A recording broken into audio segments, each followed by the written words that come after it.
Okay then, so I'm very happy to be joined once again by Ben. Welcome back. Hello, good to be here. And Jazz, of course, welcome back. Thank you.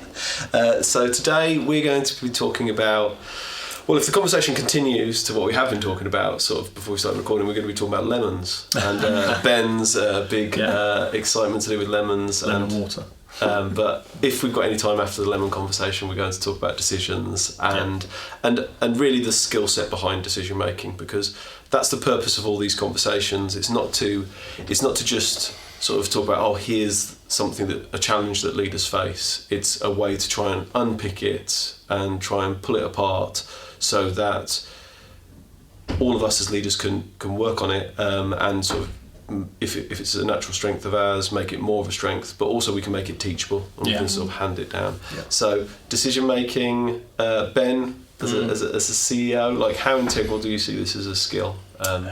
It's really important, I think, especially in leadership, because a lot of people rely upon you to do that as well. And I think sometimes people that are waiting for those decisions or expecting you to make those decisions possibly think it's a sort of a mysterious thing that happens in an office. And that's possibly why they sometimes may question a decision or may disagree with a decision. But the fact that it is a process to go through and there are steps to go through, I think are really important. And how, as leaders, how do we manage the sort of emotional element of making decisions when they impact on other people? I think that's what I find the hardest. It's okay to make a decision if it's just yourself, it's the consequence to yourself, but when you make a decision that impacts on children, parents, staff, whatever that may be, that's where the pressure can start to build. Yeah. And I guess, like Jazz, when we started working together, you were a middle leader at that point, and now you're a deputy head. You've sort of you've gone through like almost a full spectrum there. From your perspective, from class teacher to, I suppose, I think it might be useful to talk about that you look to those people and think those decisions are made. Maybe it's easier for them, and then or something like, I don't know. To speak to your experience, but then when you're in those situations, I thought ultimately the pressure was a different type of pressure, because I knew that someone else was making that decision. I knew I had to go through several people. If I needed to make a decision, I ran it past several people before the decision was actually made. And you look at them and you do think, they've got all the answers, they'll know what to do. But now that you're in that situation, I am a deputy and I am now making those decisions, it's not as easy as I thought it would be, because you have to, like you said, Ben, you have to think of so many other people, emotions, everything comes into it. But as a class teacher, you think, okay, there is pressure, but ultimately someone else is going to make that decision for me. Yeah, absolutely. And I think, and hopefully, but we've set it up here. But what we're going to do is to sort of go further, and we're going to try and actually give people just something, a framework to help them with those decisions. But before we go into those conversations, and I can feel the anger coming from this side of from the technical side of the room, just to say that we are in a school. There's a lot of natural sound, which really improves the ambience, I feel. And sometimes I listen to podcasts, there's no sort of sound from the chairs or anything like that, but we don't do that. So just to mention, we just like to keep it real. So we've got, this is a working school, so we have got some natural ambience there. But so from my perspective, when I sort of going into that decision making, I think that one of the things when I was a teacher, you almost look at, and I think we have this natural tendency to think that sort of once you get a different role, so once you sort of, get promoted to a middle leader or a senior leader and a head teacher and a CEO, suddenly you sort of level up magically, and you have, you're stronger, you can make better decisions, you can run faster, you just magically have this. And I think that, I'm sure everyone in this room would agree that just the path doesn't go like that. You're still flesh and blood, and one minute you're this, and the next minute you're something else. But really, you're 24 hours different. I don't know if you could kind of speak to that just really quickly. Yeah, I wonder if one of the challenges, and I've not really thought about this, and just thinking about it now, is that I think your remit broadens as you sort of move up a hierarchy, so to speak, and your responsibilities broaden. So perhaps one of those challenges are you then have decisions to make in areas that you previously didn't have to make decisions in, and you perhaps didn't have the knowledge for, and therefore didn't really think about it. And I think that's possibly, this is just occurring to me, that's sort of something to be really mindful of in leadership, and if we think about that in school context, because the danger is all you do is broaden the type of decisions rather than deepen the skill set required in making good decisions. So you come across other things, as a class teacher, you aren't thinking about catering or service level agreements or various different things like that. But you shouldn't be. Your priorities are all wrong if other you than are. Consuming when it comes to catering, for example. But then, if you've got those sort of decisions, you're then having to make a decision into an area that you're unfamiliar with. And that was a challenge, because then that put pressure on, because I'm not familiar. How do I know what's right or wrong, when your previous experience would have come from that teaching and learning sort of environment, and so you've got something to go on, and you've been a recipient of decisions perhaps, or you've seen decisions, so you go, oh, I've got something to think about when making those sorts of decisions. But as you go up, I think that's a challenge, that sort of breadth, and then therefore unfamiliarity.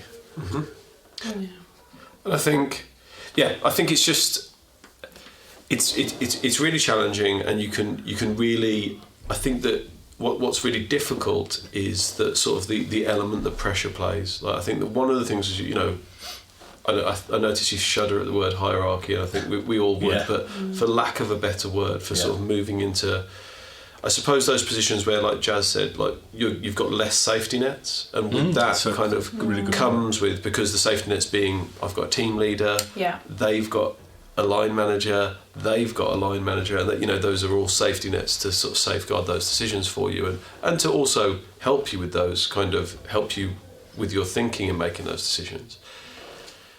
The pressure comes from when they start to be removed. Like, that's one element of pressure, when it starts to be sort of like, oh, the person I've just been promoted into the role where that's the person I would ask about this decision. So actually, now who do I ask? And then suddenly you realise, or maybe you find out that someone's asking you. You're like, oh, I'm that person now, but you still have the ability to make a good decision. But sometimes that pressure comes from the safety net being removed. And actually, I think now I'm going to wade into waters that I'm not confident in, but I hope it's helpful.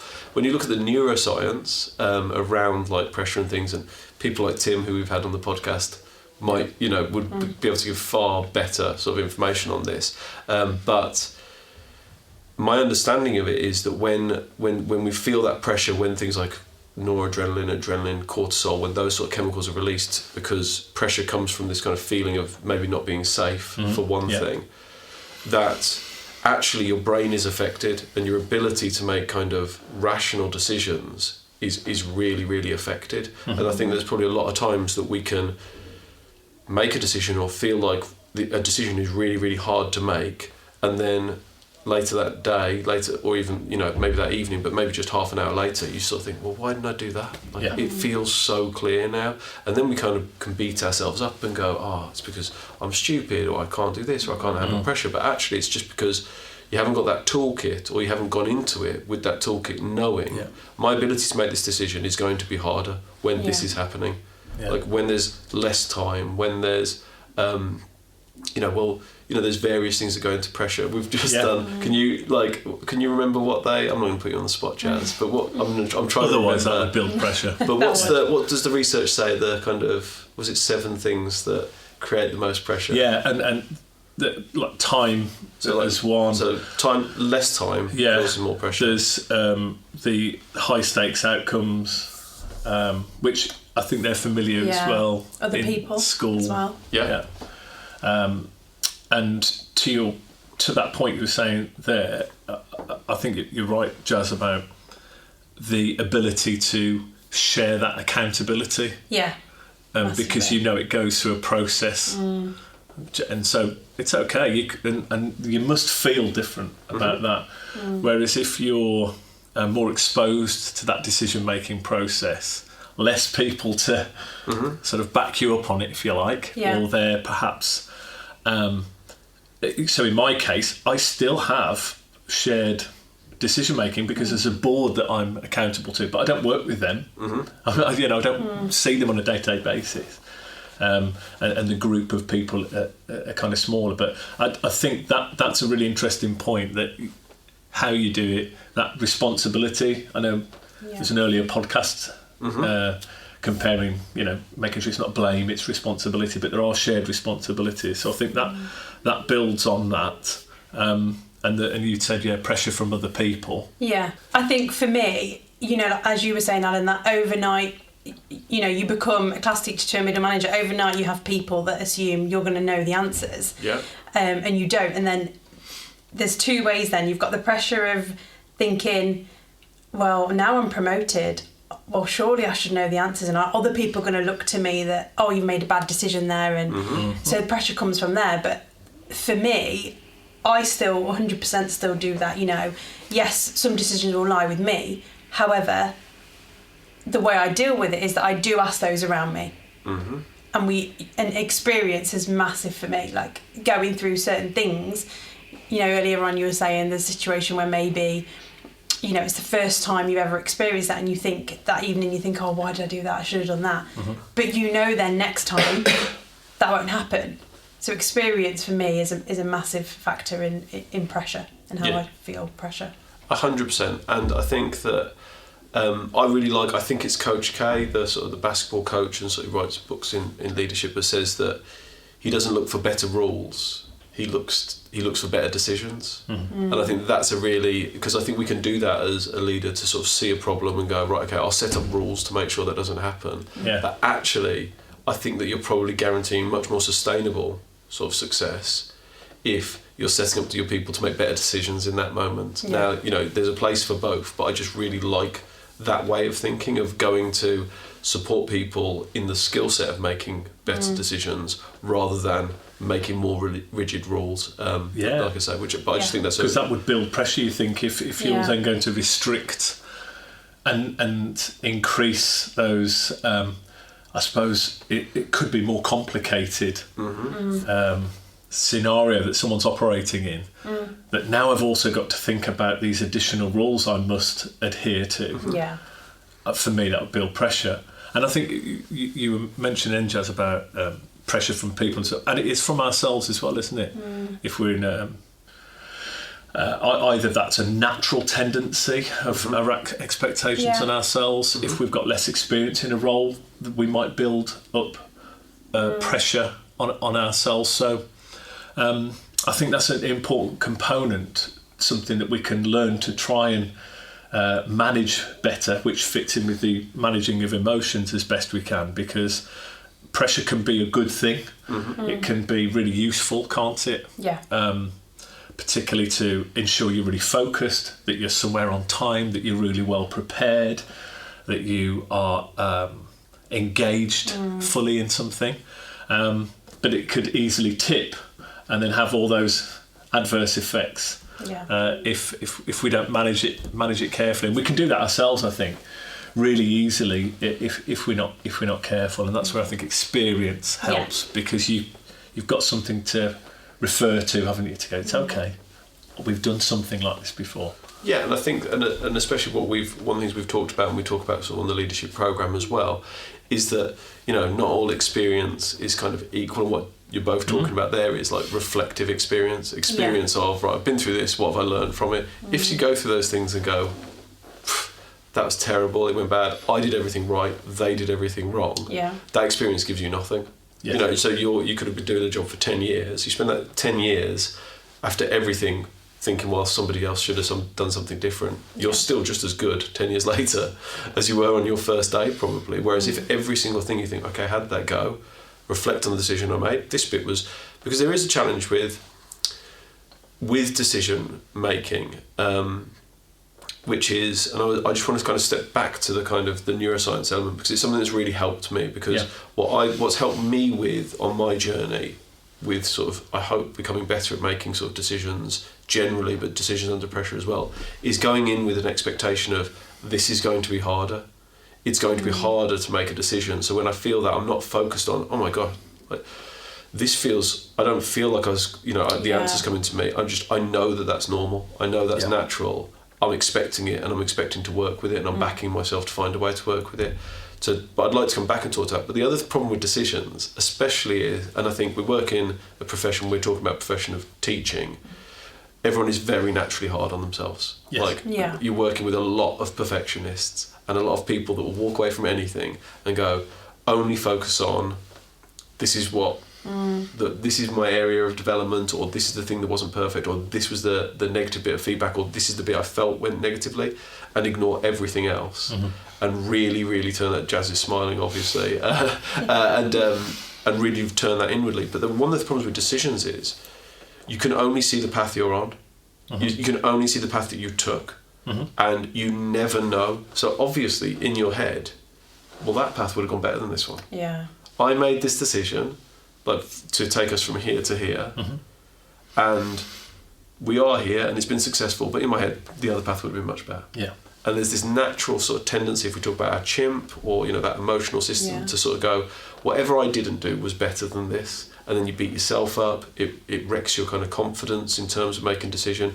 You go into the next one with less confidence rather than with more confidence, and you just keep that cycle going. And I think if I had any advice to people sort of coming up in leadership, it would be aware of that cycle of you never know, that other path you don't know. It could have, yes, of course there would be things that would be better. There could be things that are much, much worse on that as well. And just sort of being aware of, and our chair of trustees, David Coles, he, drops various kind of like great pieces of sort of learnt knowledge, but one of his is that he makes the decision on what he has, and after it sometimes there's more information which may well have led to a different decision, but he made the best decision he could based on all the information he had.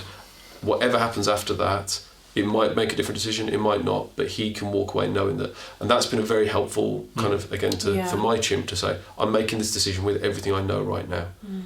Something might come out later, I might see something different about this, but ultimately I'm making this decision for the right reasons right now. As long as I know that I am, then we'll just move on to the next one. And I know we're going to sort of talk about that in the podcast that follows. Yeah, the process.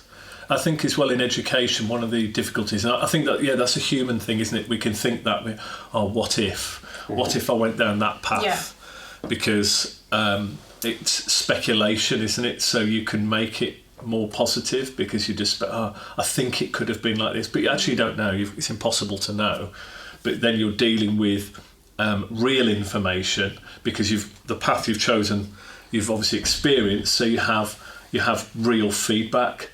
Yeah. And that's where you can tend to go, I wish that was better, or I wish I'd done that slightly differently, or I wish I did that earlier, or whatever it is. But you've got real information, whereas alternative paths in life, that they're sort of more possibly rose-tinted because you haven't lived them. So it's a fascinating position to be in, isn't it? Because you can look at, if only I did that, because I think it might have been better, but you don't know. You have no idea whatsoever when it comes to those choices. So it's being at peace with what you did. And the other point I was just going to make, I think in schools, which is hard, I think you're right about the people. It's a service-oriented profession. We do it for others, but also it takes a while for the outcomes, the positive outcomes of your decisions to come through truly. You can have some things if it's a very specific activity in a learning environment, in a classroom situation, where if that activity yielded the results you wanted. But ultimately they're just like little pieces towards this bigger picture of, you want these children to receive lots of experiences and input and learning so that they are in a particular position. And you might have years until you know if that decision you made is right or not. And it's not a factory, is it, where you go, this is now a better product line. And I think that's where the pressure comes as well. As you do get promoted, you're your decisions impact so many more people.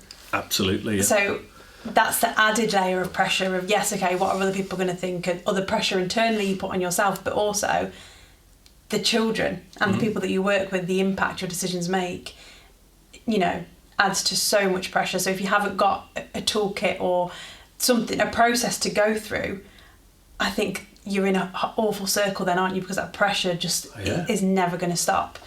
And pressure doesn't stop. Of course it doesn't in our profession. It's very cyclical, isn't it? Yeah. Our profession, of course, it comes round again and again. But I think, as you were saying, Alan, you go into certain things thinking something now, and that helps you. So I think, having a toolkit to help you manage those high pressure situations has been invaluable for me.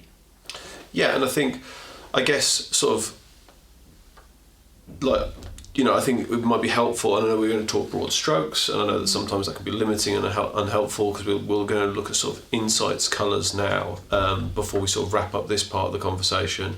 But in the next podcast, we're going to talk through a framework and talk through something that just gives people that kind of that way to that. I think the path that what they naturally do when they take decisions to other people, maybe senior people or to their team, but it gives them the opportunity to do that on their own. So they, even if they don't have those safety nets, they can have faith in their own decision making. So that's what we're going to talk about sort of in the next podcast in this mini series. And then, but I'd really like when we wrap this up to hear like what your kind of, if you had a final message for people that were, if you cast your mind back. I mean, it's not long for you, Ben, when you were a teacher. I'm not gonna let's leave that there. But when you were sort of a teacher stepping in, if there's anybody that maybe listens to these podcasts, or that they think, but that kind of pressure is a real thing to them, and it's really holding them back, and they're thinking, no, I'm not going to apply. Maybe I'll be ready next year, and next year comes, and they think, well, maybe I'll be ready in 6 months, and then they're thinking, well, maybe it'll be this. What advice would you have to that person if the pressure around that kind of decision making is holding them back taking that step? Maybe if you could, what would you say to yourself? But before we kind of get to that, to just kind of, I hope this helps people with the neuroscience is that when we're not under pressure, when we're kind of in that high human mode and that sort of limbic system, the chimp system is quieter, the average person can process between 7 and 9 pieces of information. So they can take information that's going on around them, they can think about what's happening right now, they can think about what's going on, they remember that they've got to pick the milk up on their way home from work, and they can think, oh, I hope this goes well because I don't want to look stupid, and they can do all of those things at once. When you're in a more chimp heavy situation, when the limbic system is online, the average person can process between 2 and 3 pieces of information. It's usually 2, and I think that then was like, again, one of those light bulb moments for me when I thought, because if I'm thinking, oh, I'm going to get sacked here, my boss is really, really annoyed, there's one piece of processing information left for me. If I'm thinking, what's going to happen here? What am I going to do? How do I, I've only got one piece of, and if I'm thinking, oh, and I've got to pick up, this is why I keep forgetting the milk. Obviously, I was thinking of picking up milk. Yeah, that was what. But I think that's it's a really helpful thing to say when you're really in that moment. And I think, unfortunately, as school leaders, we find ourselves in situations where it's very, very high pressure, and those stakes are very high. And I think we've all navigated those situations, touch wood, to this point, in a way that we're all happy with. But you just accept that if this feels like I can't see the wood for the trees, this is normal, this is natural. People, frontline soldiers, Olympic athletes, this is what they're experiencing. There's nothing that you can do. Now, your process can help you address that balance so your human system comes more online so that you can get 4 things, 5 things. But my experience is there is a period of time where that ability to see the wider picture is so much harder to do. So I guess what I'm trying to sort of hopefully share is, if anybody just go in knowing that, and if breathing exercises or grounding or just talking to someone or taking a moment and just giving yourself 30 seconds just to help yourself have a little bit more space, it's incredibly helpful, because there's no experience will never change it.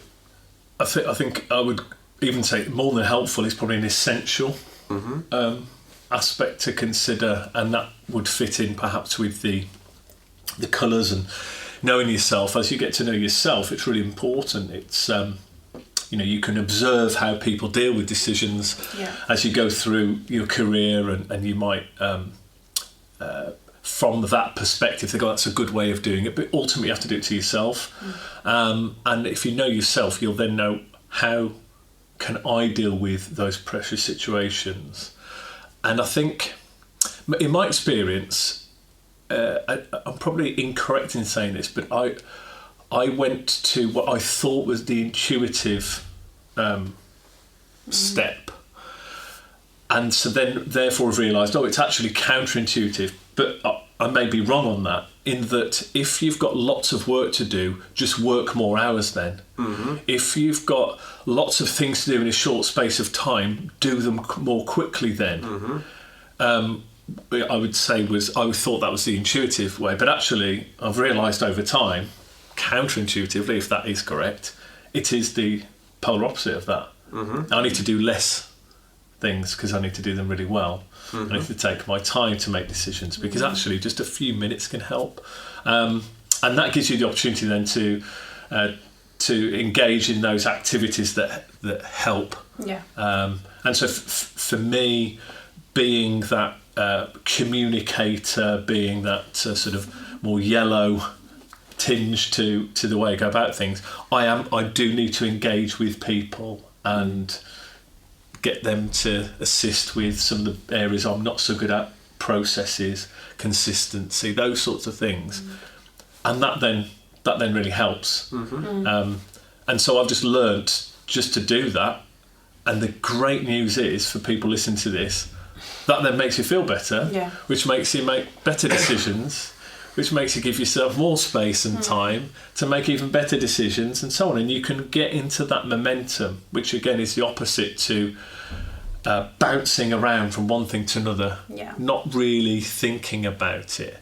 But I do understand it's so easy to get into that, isn't it? That bouncing around, frantic. The same, it's the same for me, really. I think, like I said before, going from a class teacher to a middle leader and so forth, thinking that someone's got these answers, and that isn't the case. So for me, accepting that actually going to clarify things and just ask those questions again and again is acceptable and it's okay, and no one's going to think. So for me, the biggest thing, I suppose, early on in my career was, I can't go and ask this question because that's going to make me sound really stupid, and that definitely put more pressure on myself. And I would go away and think, I have to make this decision on my own, and if I don't, I'm not good at what I do. But now, the complete opposite, as you were saying, I now, before I make any decision, I'm actually just going to go and run this past someone. And what really helps me is someone asking those challenging questions back to me, and we arrive together at a solution. And that, eases that pressure for me. And accepting that that's okay. Go and talk to somebody else, go and get that advice, go and get that clarity. That eases the pressure for me. Yeah, I'd say, sorry to jump in, but I just want to put a point on that. I don't want to embarrass you, Jazz, but what Jazz has always been an expert at, and I think got even better over time, is when she came for that clarity and said, just I've got this decision. Here are two paths, I think, and knowing Jazz, you know which one she wanted. That this was her decision, but she's being a professional and saying, but if you don't want to go my route, here's the other route. But what she also had was, and here's the plan, here's what I'm going to do for each of these decisions. And you could hear she's going to make both of these work. So, and I think, so although she's coming for that clarity, it's not coming for that, she has made a decision. She's made two decisions, in fact, and also decided on the actions that will make either of those decisions work. She's just come for that, which is, again, from a leadership point of view, it's helpful to know what's 100%. Happening. Whereas if someone comes and says, I've got this problem, that's different then, because and if they're stuck, always do go and ask. But you are moving yourself forward if you're already trying to make that decision. If you're trying to make that decision and then bring in options is a very, very healthy way to go. But that's really I hope that's been really helpful, that type, from both of your perspectives, because again, if we look at the sort of the colour wheel, and we're going to wrap up here, but what we're going to talk about next time is all of us have our natural strengths, which all of us which makes us approach decisions typically sort of in these different ways, and we're talking broad strokes. So maybe if someone's high red like me, they'd want to make a decision. You know, we've got all of this. Like the key to me is we make a decision and we go deal with it. Yeah. To somebody who's more, say, high green, it might be my instinct is we need to consider everything. Have we considered enough with the decision? Someone who's high yellow, it's have we looked at every possibility here? Yeah. You know, is there another possibility? Is there an option? And to someone more high blue, you know, looking over at Stephen, sort of off camera over there, it's, you know, is this going to be perfect? Is this going to be compliant? Are we going to deliver on everything that we're going to promise that we can deliver on? So then naturally we're all coming to the table there with a different natural inclination. If we were a team with poor team dynamics, I'd be annoyed with Ben. Stop! We've trying to make a decision here, and look, we don't need to consider them. We just need results. And who cares about the rules here? And you're thinking, oh, he's just doesn't care about people, and you're thinking he's inconsiderate. And we go like that, or we come to the table going, this is a perfect team. We're going to have a really good decision in 15 minutes here, and it's going to be made in a timely fashion, and it's going to be having an impact. So that's what we're going to look at, because there is a framework that we've developed which helps any one of us get the benefit of all of those kind of natural inclinations. So thank you very much for joining us, and thank you for looking at this. You know, this area, because I feel like this is one of the biggest areas that really great people who will offer a lot to leadership positions don't step into those positions. So I'm really hopeful that this is helpful to those people, and we get more great people stepping into those roles and developing this skill set. Yeah, absolutely.